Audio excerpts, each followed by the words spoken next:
Noches y buena suerte en este miércoles 12 de junio del 2024. Gracias por la sintonía de siempre. Señores, y ustedes dirán, ahí viene Yanesi con el cliché. El tiempo está pasando rápido, rapidísimo. Ya casi se va el primer semestre del año. Porque en junio termina el primer semestre del año. Hay muchos temas en agenda, pero todos como muy confusos, ¿verdad? Yo no sé si ustedes están conmigo. Aquí se debate de unas reformas que nadie sabe en qué consisten esas reformas, pero pronto lo sabremos. No, ¿cómo es que dice? Todo tiene su tiempo, cada cosa tiene su fecha. Así que llegará el momento de conocer el contenido de la reforma constitucional, de la reforma fiscal, de otras reformas que el presidente Luis Abinader y su partido han prometido para lo que queda de esta gestión y la próxima que inicia el 16 de agosto. Muchísimas gracias por la sintonía de siempre a través de CDN 92.5 para el Gran Santo Domingo, el sur y el este 89.7 para la zona norte del país y 89.9 desde Punta Cana. No importa en cuál lugar del planeta usted esté, cdnradio.com.do. Nosotros vamos a sostener una conversación muy interesante hoy porque nuestro invitado no está vinculado a los partidos políticos, al tema del gobierno. Entonces quizás desde la sociedad civil se puede dar una visión del contexto político, económico y social que tiene la República Dominicana en este momento. Por eso hemos querido invitar a Samuel Sena, que es el presidente del Consejo de Desarrollo Económico y Social de Santo Domingo, CODES. Gracias, Samuel, por venir. Muy buenas noches, Yanesi. De verdad que honrado de estar aquí en tu espacio para compartir temas de vital importancia para el país. Muchísimas gracias. El tema más importante por el impacto económico y social que tiene, que está en agenda, pero que uno está hablando de lo que uno no sabe de qué se está hablando, pero de todas maneras yo creo que el CODES puede darnos su visión de cómo debería, qué debe contemplar y qué no debe contemplar el proyecto de reforma fiscal que se ha anunciado como algo inminente. Bueno, es inminente, Yanesi, por el hecho de que es una tarea que tienen pendiente todos los gobiernos desde pasadas décadas. Porque la realidad es que todos los gobiernos gastan más de lo que reciben de las recaudaciones. La República Dominicana se encuentra dentro de los países que menor tasa de presión tributaria tienen, entre un 14 y un 15%. Por lo tanto, se hace casi urgente, también por el techo de la deuda, de que nos aboquemos como sociedad a hacer un pacto. No simplemente a que el gobierno deposite una ley o una iniciativa de reforma fiscal que no la ha hecho hasta este momento. Y en todas las oportunidades que he tenido, digo que antes de comenzar a hablar de una reforma fiscal, tenemos que comenzar a referirnos al gasto público, a que el gobierno tiene que sincerizar el gasto público. Recientemente nosotros hemos visto cómo han salido una serie de publicaciones sobre nóminas. Hablamos de que cuando el presidente Luis Abinader asumió el gobierno tenían unos 600,000, 700,000 empleados, ahora está por encima del 1,000,000. También tú tienes una cantidad de asesores que yo no estoy en contra de los asesores siempre y cuando sea necesario, pero en muchas ocasiones se sabe que es un bajadero para resolver situaciones. Y lo más preocupante de todo, y es lo que entiendo que primero se debe abordar, es la situación del sector eléctrico. El sector eléctrico genera un hoyo drástico a la economía del país. En la actualidad nos estamos refiriendo a 1.500 millones de dólares todos los años para el subsidio eléctrico. Y que el sector solamente se ha concentrado en pagarle a las generadoras. Pero también están los problemas de el cobro efectivo. Y entonces al no cobrar de manera efectiva, porque muchos de estos barrios y muchas empresas no pagan la luz, a la clase media se le carga con esa tarifa, porque hay que pagar, porque esa generación no la produce el Estado, sino que la producen empresas. El otro es el no mantenimiento de la red de transmisión, que generan pérdidas cuantiosas al sistema. Eso, a través del tiempo, ha provocado que los 86,000 millones de pesos que se deben representan el 37% del déficit fiscal. lo que representaría un 24% de lo que representa el ITEVIS. Wow. O sea, si nosotros comenzamos por ese sector, es muy probable que vayamos con la vara un poco menos pesada a enfrentarnos a sectores que deben ser revisados. ¿Como cuáles, por ejemplo? Los subsidios a los combustibles de los transportistas, por ejemplo. Bono gas y ese tipo de cosas. O sea, ¿por qué los transportistas que cobran un servicio tenemos nosotros que subsidiarle al sol de hoy los combustibles? Reflexionándolo como tú lo planteas, no hace sentido. No hace sentido porque ellos cobran y ellos te suben también. Y muchísimas veces hay que sentarse con ellos para negociar, para que no suban. Y entonces están subsidiados. Pero otro sector que hay que sincerizar son los incentivos a la zona fronteriza. ¿Por qué? Porque es verdad, nosotros queremos que las provincias fronterizas se desarrollen. Pero hay muchas zonas francas especiales que gozan de los beneficios que pueden acogerse a través de la ley de incentivos de zona franca y que están siendo una competencia desleal en el comercio. Que realmente, si se fiscalizara, ellos no deberían aplicar y están beneficiándose de impuestos sobre la renta y demás. El único sector que yo entiendo que no debe ser tocado en cuanto a exenciones fiscales es el tema turismo. Porque he escuchado a ti y otras figuras hablar de que las exenciones al sector turístico no deben ser tocadas. Pero me luce, por eso me gustaría que puedas detallarnos las razones de por qué no debería ser. Si este sector le aporta tanto a la economía y es el sector que más crece, entonces ¿por qué hay que darle un privilegio fiscal? Yanesi, lo que sucede con el turismo es que nosotros tenemos que mantenernos siendo competitivos. Porque hay otros países de la región que son nuestra competencia directa, como es México, por ejemplo, que cuenta con apoyo importante del sector de su gobierno. Y lo dije, creo que lo dije la otra vez que me entrevistaron en El Despertador, de que, bueno, nos comparamos con México, pero aquí en Punta Cana no hay un acueducto. Todos los hoteles de la zona este tienen que tener su propia planta de tratamiento de aguas residuales. Eso y sumado a otras ventajas competitivas que tiene México. Entonces, ¿qué quiere decir eso? Que obligatoriamente el costo de habitación hotelera de la República Dominicana es más caro que el mexicano. Por lo tanto, sin las exenciones fiscales, el negocio puede verse drásticamente afectado. Por otro lado está el negocio de los desarrolladores turísticos inmobiliarios. No tenemos todas las habitaciones para completar una oferta hotelera, pero desde hace tiempo hemos visto cómo se construyen estos apartamentos como Hemingway, como en Marbella, que sirven, no son hoteles, pero sirven perfectamente para dinamizar el sector turístico en la República Dominicana, en todos esos polos, desde Guayacane, Boca Chica, Juan Dolio, hasta La Romana, Valladolid, y Punta Cana, y Bávaro, y Macao. Entonces, se ha oído, porque no se ha planteado un documento formal, no hay ningún documento depositado, de que hay una postura de que ese sector ya está lo suficientemente robusto y ya pudieran ser desmontados algunos esquemas de incentivo, cosa que yo creo que sería desacertado. Creo que pudiéramos buscarle otro mecanismo. Otro aspecto que yo pudiera decir que se pudiera revisar es el tema del anticipo. Políticamente se dice, no, que el anticipo fue establecido en un tiempo donde el Estado necesitaba cash, necesitaba de adelanto efectivo y que ya no tiene razón de ser. Sí. Ahora, ¿por qué se está haciendo una reforma fiscal? Se está haciendo porque el Estado necesita ingresos, más ingresos para poder cumplir con el gasto social, con las inversiones, con las infraestructuras, con todo lo que hay que hacer. El pago de la deuda. El pago de la deuda, el pago de las nóminas y gastos corrientes. Y entonces, de los asesores incluidos. Entonces no es verdad, no es verdad que si el Estado tiene necesidad económica ahora, de ingresos ahora, van a prescindir de algo que ya tienen. Porque por más que nos quejemos, está puesto y hay que pagarlo, el anticipo. Un abuso.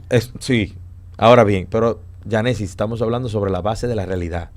Si por más pleito que haya, ya yo tengo la sartén agarrada por el mango, tú puedes llorar, brincar, hacer rabieta. Yo tengo la sartén agarrada por el mango y yo lo voy a soltar para después comenzar a negociar contigo. Entonces, lo que nosotros hemos planteado es que, por ejemplo, a las MIPYMES estén exentas o que sea prorrateado los pagos de una manera más asequible, más, o sea, que la gente sienta que va más suave.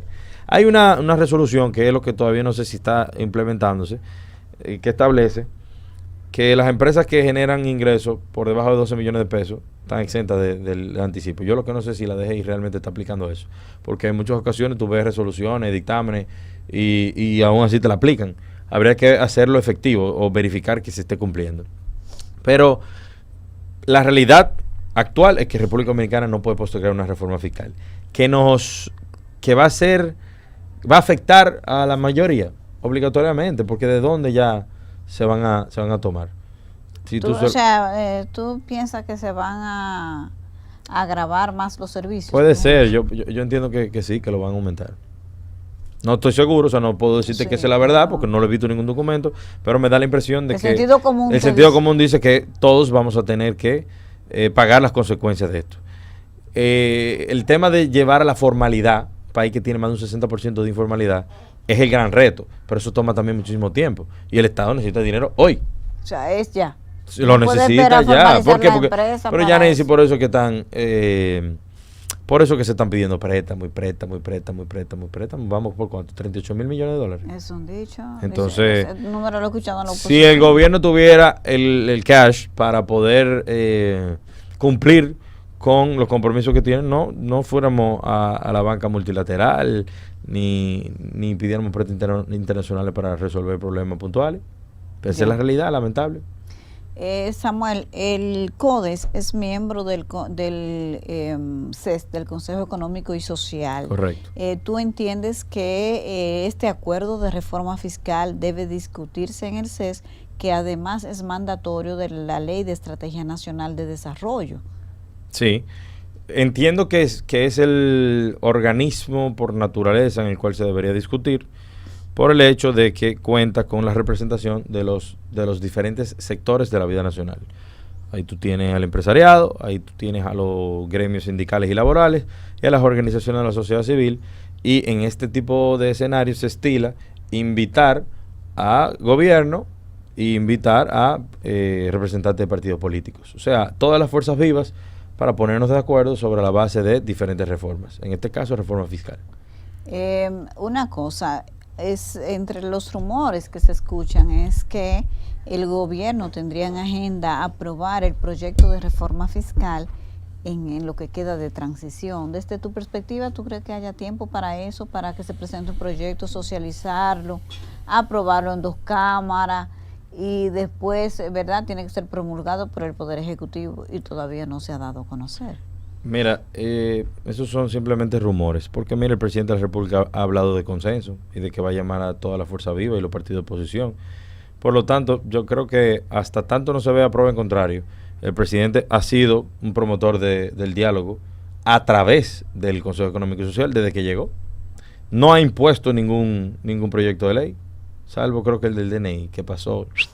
Pero después de ahí, todo lo demás ha sido consensuado. Él entendió las críticas y tiene una mesa de diálogo. Exacto, y la abrió. Por lo tanto, eso te deja demostrar que no es un autoritario, sino que teniendo mayorías calificadas para poder pasar un determinado proyecto de ley, lo ha discutido.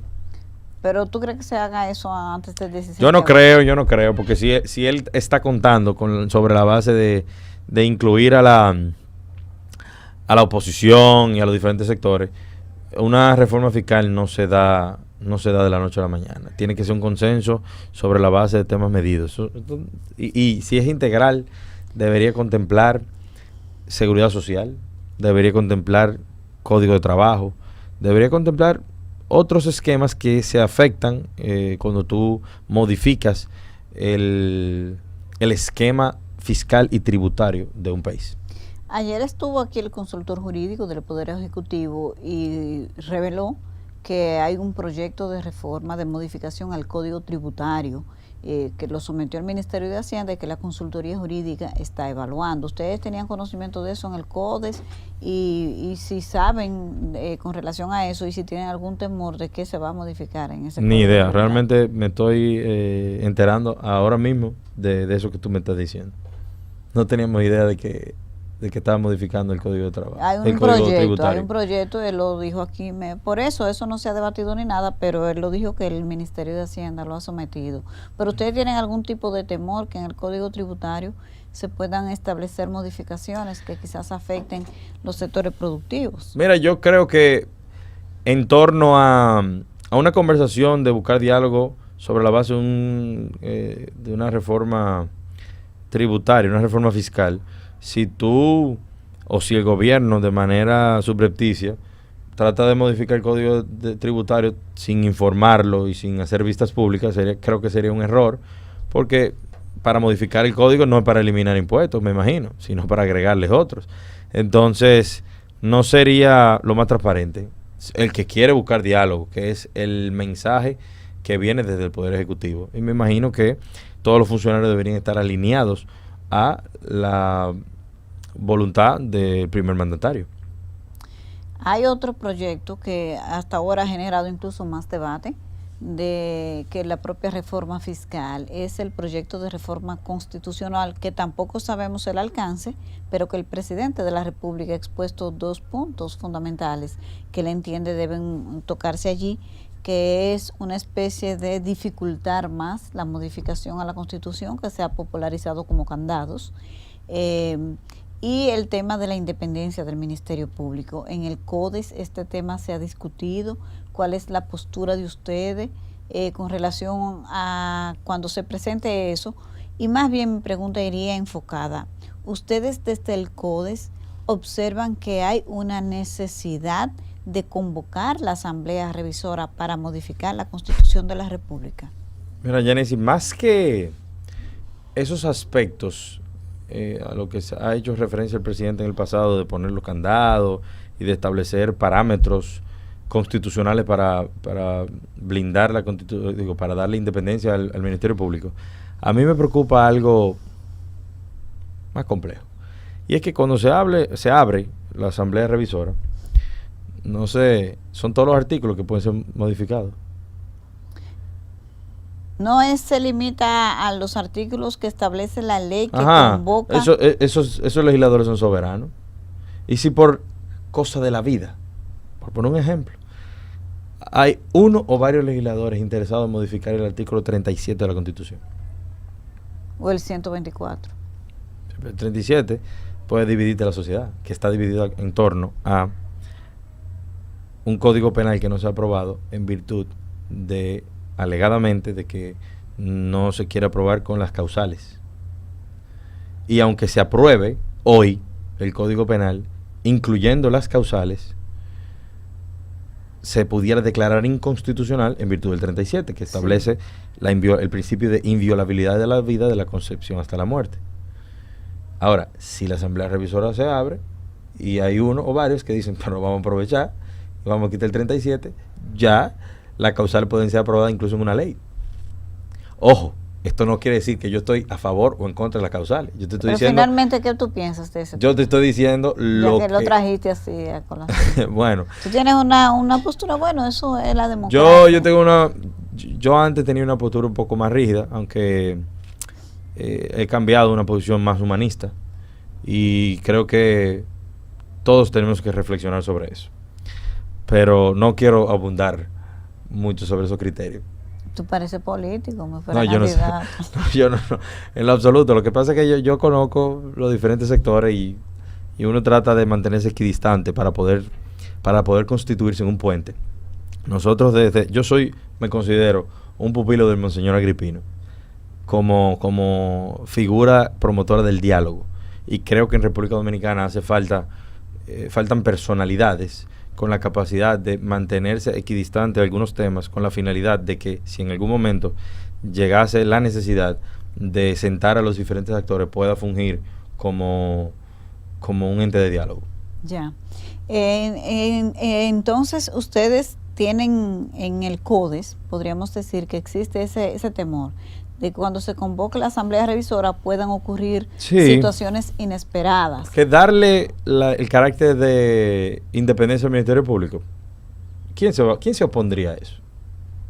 quizá no modificando la Constitución, quizá utilizando mecanismos de otra manera. Quizá el presidente lo que está entendiendo es que al hacerlo por la vía constitucional le da mayor rigor. O se vuelve más complejo para poder modificarlo.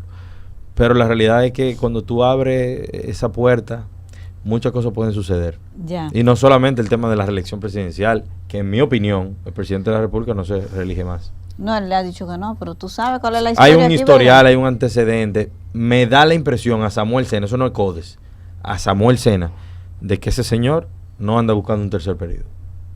Ya. Pudiera equivocarme, nunca he hablado con él, ni menos de eso. Así que no creo. Ya. Samuel, en el CODES, ¿cuáles temas del desarrollo del Gran Santo Domingo, del Distrito Nacional, les preocupan, que están en agenda, que quieren que estén en el debate? Por ejemplo, en las pasadas elecciones, todo el mundo habla del taponamiento. Sí. Ese es el día a día de la gente, del tema de la imprudencia de la gente, de las inundaciones, por ejemplo, fue un tema que se ha colocado luego de lo que pasó en 2 de noviembre del 22 y el 23. Correcto. En el CODES, ¿cuál es la agenda que tienen para el Gran Santo Domingo de temas prioritarios? A nosotros nos preocupan 4 grandes temas nacionales: la calidad educativa, la seguridad social, salud y pensiones, el tema del tránsito y la implementación de una ley de una ley de ordenamiento territorial que en su momento, cuando fue aprobada, lo que se dijo fue, bueno, es lo mejor que pudimos hacer, pero la realidad es que necesita modificaciones. Pero aunque se aprobó, vino muy tarde. El Gran Santo Domingo necesita o necesitaba desde un principio ser diseñada como ciudad. Y hoy por hoy el tema tránsito tiene que ver con eso. O sea, aquí se ha levantado una ciudad, una metrópolis, donde es complejo. O sea, todavía aquí se está analizando si tenemos que poner la Lincoln en una dirección y la Churchill en la otra dirección, porque que ya ha colapsado un parque vehicular irracional. Y es uno de los temas que más nos tiene preocupados, porque es el hartazgo generalizado de todo el que vive en el Distrito Nacional y en el Gran Santo Domingo. Y la cantidad de personas que vienen desde los diferentes puntos, como los Alcarrizos, Santo Domingo Este, Oeste, porque ya esos municipios se han constituido como en ciudades dormitorio. Todo el mundo viene a trabajar al Distrito Nacional y se retiran a sus casas en las noches. Lo que representan estos tapones y este tráfico es una baja en la calidad de vida sustancial. Y hay que buscar como consejo, lo que nosotros buscamos eso, son proyectos, programas, ejecuciones que permitan mejorar la calidad de vida del dominicano. Y estamos buscando soluciones, y por eso nosotros pronto haremos algunas iniciativas tendentes a buscar soluciones y a presentárselas de manera directa al Poder Ejecutivo. Ustedes tienen equipos de técnicos, me imagino, Nosotros estudiando el vamos tema para presentar una propuesta. Vamos a hacer un concurso para buscar las mejores mentes de la República Dominicana y del exterior para buscar soluciones, y también vamos a promover un gran foro tipo debate en ese entorno. Para el tema del tránsito. Para el tema del tránsito. Interesantísimo. Aparte de que tenemos un proyecto de ley que lo vamos a depositar pronto, que le hemos titulado el proyecto de ley de deslocalización de inversiones. Es una iniciativa legislativa que busca que empresas e industrias que están localizadas en el Distrito Nacional se deslocalicen y se trasladen hacia zonas industriales especializadas, por ejemplo, en la zona de la circunvalación de Santo Domingo, con la finalidad de que estas empresas evidentemente salgan de la ciudad, pero también puedan recibir o puedan disfrutar de las bondades que brinda la misma circunvalación en temas logísticos, la cercanía a puertos, aeropuertos, y sacar grandes industrias que ya no tienen razón de estar en el Distrito Nacional. Por ejemplo, yo pongo un ejemplo puntual: Mejía Alcalá está en el seno en Sánchez Lafey. Frente a sus oficinas corporativas hay un colegio donde ahí entran patanas. Y yo estoy seguro que ellos no quisieran estar ahí. Si ellos pudieran estar en una zona con mayor agilidad y capacidad logística, lo harían. Lo que pasa es que tienen inversiones multimillonarias ahí y de alguna manera u otra no pueden salir de esa zona. Y de hecho, cuando se instalaron ahí, es muy probable de que no hubiesen asentamientos humanos. Pero las dinámicas van generando esa situación. Y nosotros hemos trabajado una iniciativa legislativa interesante que busca hacer esto, que estas empresas se deslocalicen. ¿Y ustedes socializaron esa iniciativa con las empresas que tienen? Con algunas de las empresas. ¿Y qué piensan ellos? Muchas de ellas están de acuerdo. La misma cervecería ya se deslocalizó. Metaldom se deslocalizó. Entonces, sí, hay muchos de ellos que sí, que estarían interesados, pero también hay que tomar en cuenta que hay empresas centenarias. Induban, Mercasit. Y hay que analizar la pertinencia o no, pero todo eso se está trabajando desde hace 2 años. No es una iniciativa que nos acabamos de inventar ahora, sino que la hemos socializado con el ministro Bisonó, con el presidente de la República, y hemos estado buscando cuáles son los mecanismos ideales con la finalidad de que esto pueda suceder, o sea, o que pueda ser efectiva. Porque hay que plantear, por ejemplo, incentivos, y ahora viene una reforma fiscal, y vamos a hablar de incentivos. Es complejo, es complejo. Las dinámicas van cambiando. Cuando nosotros propusimos el proyecto de ley, no estábamos sobre la base de una discusión de reforma fiscal, pero ahora sí. ¿Y con cuáles legisladores ustedes han hablado? Porque es una iniciativa legislativa y alguien tiene que asumirla. Mira, nosotros, hay varios, pero los principales son Orlando Jorge Villegas. En ese momento era Orlando Jorge Villegas, Omar Fernández y Bertico Santana, que era el presidente de la Comisión de Hacienda de la Cámara de Diputados. Ahora, evidentemente, vamos a tener que reestructurar quiénes van a ser los legisladores que se van a sumar a la causa, pero amigos legisladores el CODE tiene por muchos. Sí. Sí, claro que sí. Bueno. Claro que sí. Bueno, ahora tenemos al senador Omar Fernández. ¿Es amigo de ustedes? Es amigo de nosotros. Guillermo Amigo Moreno, de la institución. ¿no era amigo de ustedes? 100%. Yo estoy seguro que se lo hubiésemos planteado, pero no ganó. Eso No, fue pero lamentable. pero en el caso, ¿ustedes apoyaron a Omar o a Guillermo? No, que nosotros no somos una entidad política. Nosotros somos una entidad de la sociedad civil que fungimos como observadores nacionales de las elecciones y entregamos nuestro informe correctamente ante la Junta Central Electoral. Me encanta el papel del CODES en el pasado proceso electoral, pero de eso vamos a hablar cuando volvamos de la pausa. 30 minutos, estamos de regreso en Buenas noches, buena suerte, por CDN 92.5 para el Gran Santo Domingo, el sur y el este, 89.7 para la zona norte del país y 89.9 desde Punta Cana. No importa en cuál lugar del planeta usted esté. cdnradio.com.do. Vamos a seguir conversando con Samuel Sena, que es el presidente del Consejo Económico del Desarrollo Económico y Social de Santo Domingo, CODES. El CODES tuvo un papel muy estelar en las pasadas elecciones con la promoción de los debates. Ustedes son responsables de 2 cosas: de que los debates hayan avanzado y que la campaña haya tomado el apellido de aburrida.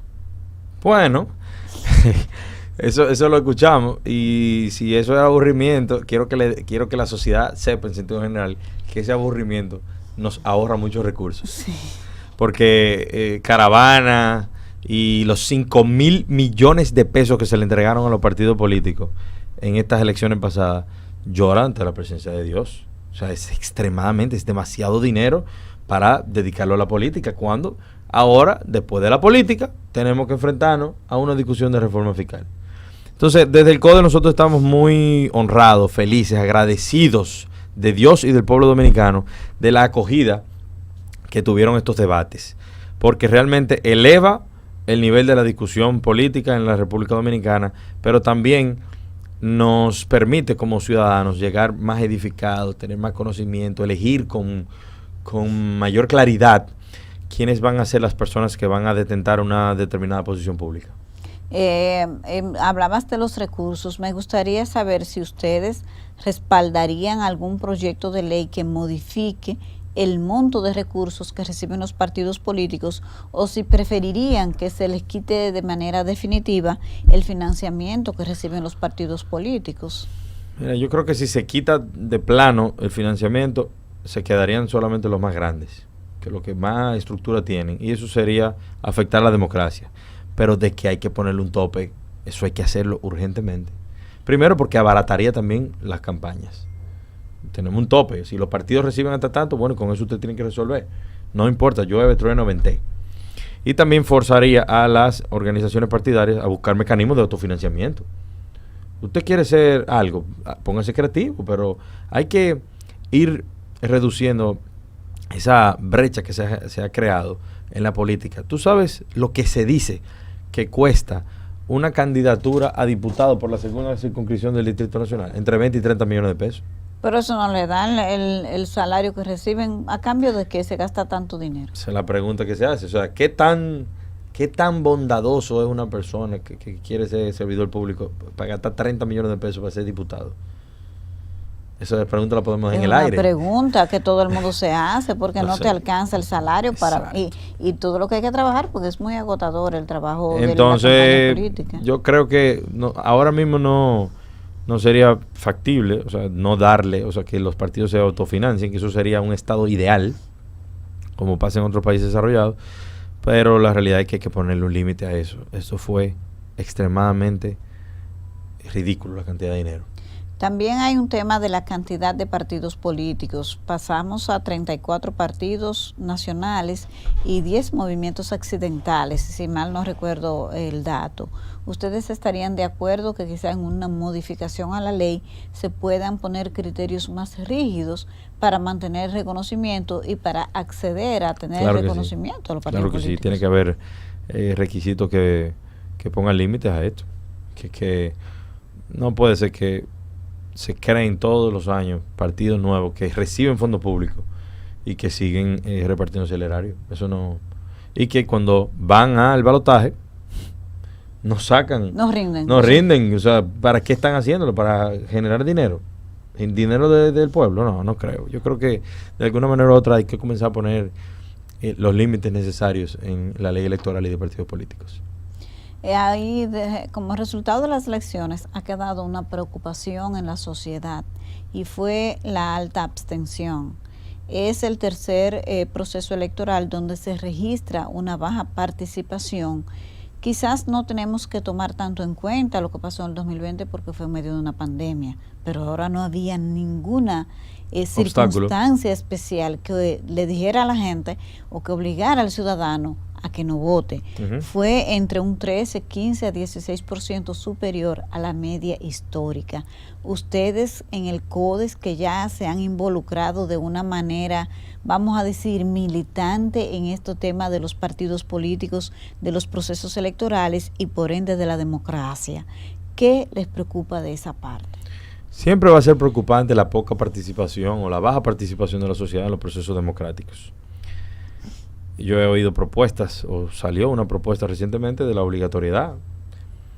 Yo no creo que las cosas deban ser obligatorias, pero hay que, cuando tú puedes identificar un problema, una situación, es el primer paso. O sea, ahora, ¿qué vamos a hacer para motivar a las personas a que ejerzan su participación y su deber en la política? Nosotros, como organización de la sociedad civil, estamos analizando, o sea, que es un proyecto y que se lo vamos a presentar a la Unión Europea y a otras organizaciones con la finalidad de buscar soluciones efectivas a esto. Y es que hay un hartazgo generalizado en la sociedad sobre la política en sentido general. Y eso no es en la República Dominicana. Eso es un tema global.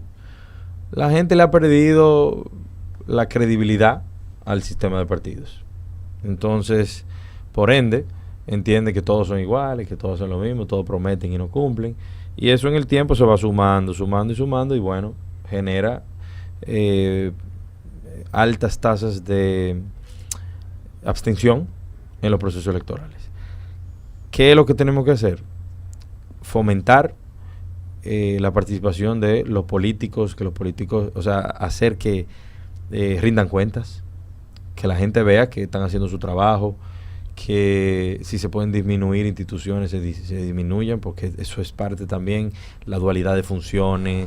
La gente se va cansando de todo lo que van saliendo en los medios, que la gente se entera, pero hay 4 gente haciendo lo mismo, 4 instituciones haciendo lo mismo, que los diputados ganan tanto, pero el 60%, estoy hablando en caso hipotético, no manejo data de eso, el 60% de la Cámara de Diputados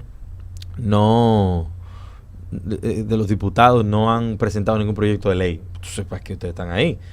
Todo eso es lo que suma ese hartazgo, esa desidia que se ve en la sociedad frente a la clase política. Y la clase política tiene que asumir culpa y decir, ok, vamos a ponernos los pantalones y vamos a justificar lo que estamos haciendo o vamos a reestructurar esto. En la República Dominicana tenemos un Senado, 32 senadores. Y tenemos una Cámara de Diputados con 178, 190 diputados. Diputados nacionales, diputados de ultramar. Hay de todo. Entonces, ok, está bien, pero ¿qué están haciendo esa gente para justificar el gasto público? Entonces yo creo que aquí lo que se necesita es, ya necesito dos cosas importantes: voluntad política y la sincerización de la clase política sobre la base de los sacrificios que está haciendo la sociedad para mantener esas estructuras. ¿A ustedes en el CODES les preocuparía que, por ejemplo, esta apatía, esta desconexión que se va evidenciando entre el ciudadano y los partidos políticos tradicionales pueda traer un outsider, un tipo Milei, un Bolsonaro, una de esas figuras que vienen con unos discursos disruptivos que son música para los oídos de gente que ya ha perdido la fe en los partidos tradicionales? ¿Tienen alguna preocupación en ese sentido? No, preocupación como tal no. Y yo creo que los países donde se ha generado ese outsider, como Argentina, por ejemplo, con Milei, El Salvador, o sea, son evidentes que han caído en la ultratumba, en el subsuelo. La economía de Argentina, evidentemente, y la situación que pasaba con la inseguridad en El Salvador. La República Dominicana, aunque lejos de estar en esas situaciones, a ese punto, a ese nivel, tenemos grandes retos por delante, pero no estamos así, efectivamente. Ahora bien. Pero los síntomas.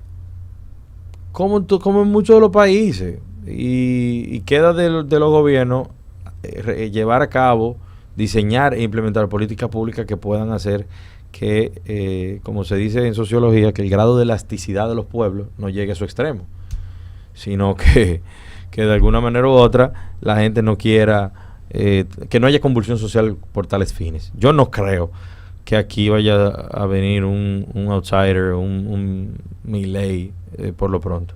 No creo. ¿No lo ves cerca? No lo veo cerca. Ya. Aunque con el cobrador sacó muchísimo para lo que yo pensaba. Pero con ese descaro que hay ahora, que ha salido a la luz pública, con eso de ese contrato, que a mí yo prefiero... Bueno, es un tema también cuestionable, porque son personas que han basado sus campañas hablando de seriedad y que le vamos a quitar dinero a fulano y vamos a meter preso, que sé yo cuánto, pero ¿y qué es esto? O sea, ustedes se pusieron de acuerdo para ganar porcentaje y dinero en efectivo, en dólares y alto, una alta suma, por participar en elecciones. Es cuestionable realmente. Sí.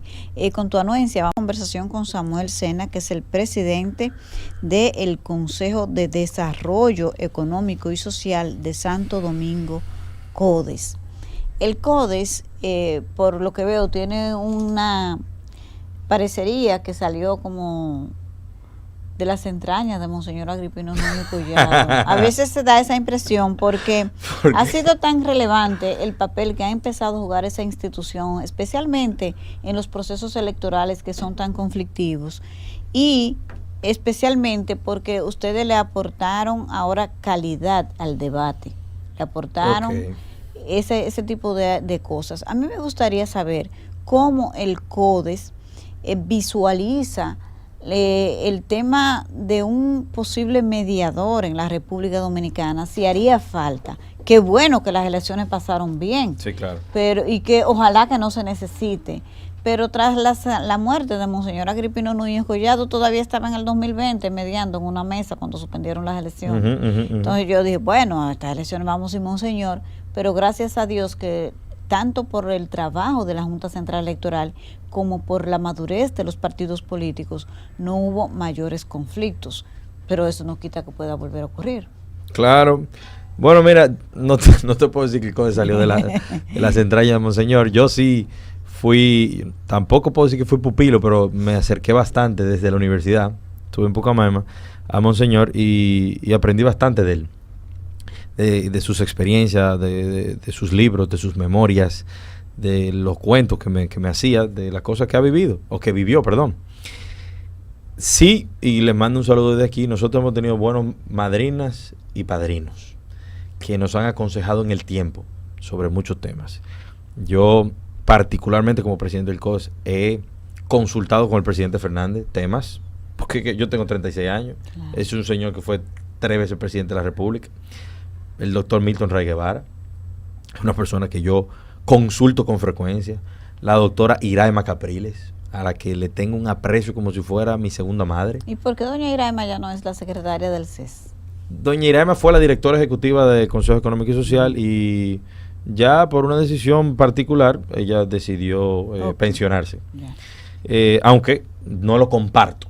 Es que lo hizo. Bueno, pero yo no comparto eso porque creo que tiene el bagaje, la capacidad, la experiencia, el expertise, la fuerza todavía. Yo pensaba que le iban a poner a ella de seguir. No es nada en contra del señor de Toribio, para nada.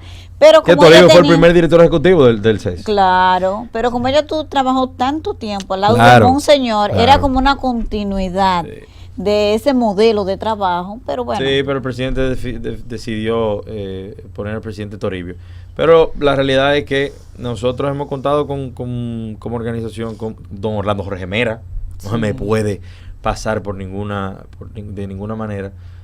Y lo que nosotros sabemos es escuchar y tomar las informaciones. Evidentemente ya nosotros como organización tomamos lo que entendemos que es más conveniente, no es que no van a bajar línea ni nada, pero en la multitud de consejos está la sabiduría, eso es hasta bíblico, y en mi caso yo he sabido escuchar a las personas de experiencia y entonces tomar decisiones en virtud de eso. Con relación al diálogo, efectivamente, Yanesi, hay una necesidad en la República Dominicana de personas que funjan como entes mediadores ante los grandes pactos país, las grandes situaciones que se presentan. Monseñor Agripino Núñez Collado era la figura estelar en ese trabajo, en ese esquema. Hoy por hoy yo te puedo mencionar 2 personas que pudieron fungir eso. Yo me quiero preparar a esos fines, pero me falta muchísimo. Y todavía la impulsividad y lo calenturiento de la juventud, la poca experiencia, no me permiten hacer eso, sino que uno puede irse preparando para el pastorado, como quien dice. Ahora bien, yo te puedo mencionar a don Milton Rey Guevara, respetado por toda la sociedad dominicana, y te puedo mencionar a otra persona que es Rolando Guzmán, que fue rector de INTEC. Está muy bajo perfil. Donde quiera que esté don Rolando, le mando un saludo. Pero son personas que pueden jugar roles de mediación ante situaciones que se puedan presentar en el país. En la actualidad, como tú dices, todos los procesos se han llevado de manera diáfana, proceso electoral. Mandarle un saludo afectuoso al presidente de la Junta Central Electoral, el doctor Román Jaques, a quien le tenemos mucha valoración, y al magistrado Samir Chamisa, quien es nuestro gran amigo. Pero en todos los otros escenarios se discute código laboral, hay interlocutores válidos que han funcionado de manera perfecta, el mismo CONEP, con don Celso Juan Marrancini en la cabeza y César Dargán, don Julio Brache en el ARD, Gabriel del Río en el sector laboral y don Pepe Abreu. Son actores que todavía siguen aportando bastante y que han mantenido la serenidad ante diálogos, negociaciones. Hasta el Colegio Médico Dominicano está tranquilo desde que se fue Senen. Ay, no sé así, hasta la ADP de vez en cuando se sale. La ADP no cesan, pero la realidad es que en sentido general la sociedad dominicana está en paz e inquietud actualmente. En materia educativa, tú dices que es uno de los temas que preocupa al CODES. ¿Cuál es la visión del modelo educativo que debe darse la República Dominicana que tiene el CODES, ya que está el dinero? El dinero ya se asignó hace muchísimo tiempo, pero parece que hacía falta algo más que dinero porque los resultados no han sido satisfactorios. Entonces, ¿cuál es la visión de ustedes? Pero nosotros no tenemos un proyecto puntual. Nosotros estamos y formamos parte de la Comisión de Veeduría del Pacto Educativo a través del Consejo Económico y Social.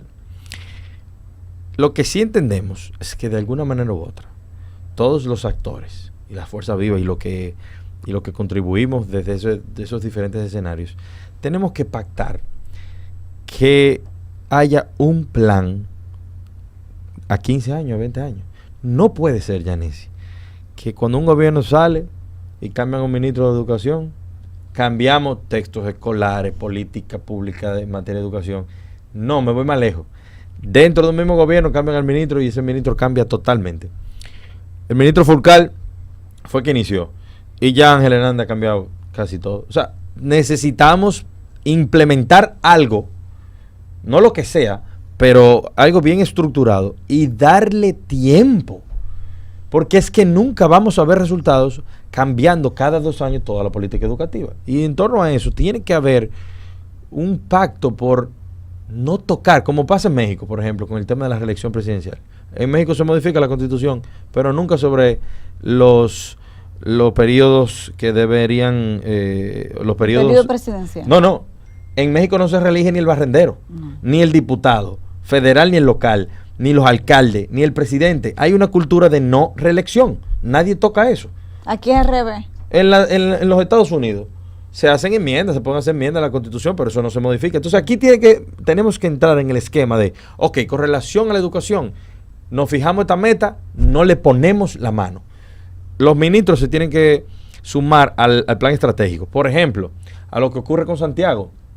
Yo no sé si tú conoces el Compromiso Santiago 2030. Es un documento bastante amplio en el que la sociedad santiaguera, tanto el sector público como el sector privado, el empresariado, sociedad civil, iglesias, se han puesto de acuerdo hacia dónde ellos tienen una visión de desarrollo de Santiago. Y lo plasmaron en un documento. Entonces, el alcalde que gana, le ganó a Abel, que es Ulises. Se monta en la página 35, que ahí fue que se quedó Abel. Ahora, gana Yanesi Espinal, te quedaste en la página 42. No es que tú vas a inventar un libro nuevo.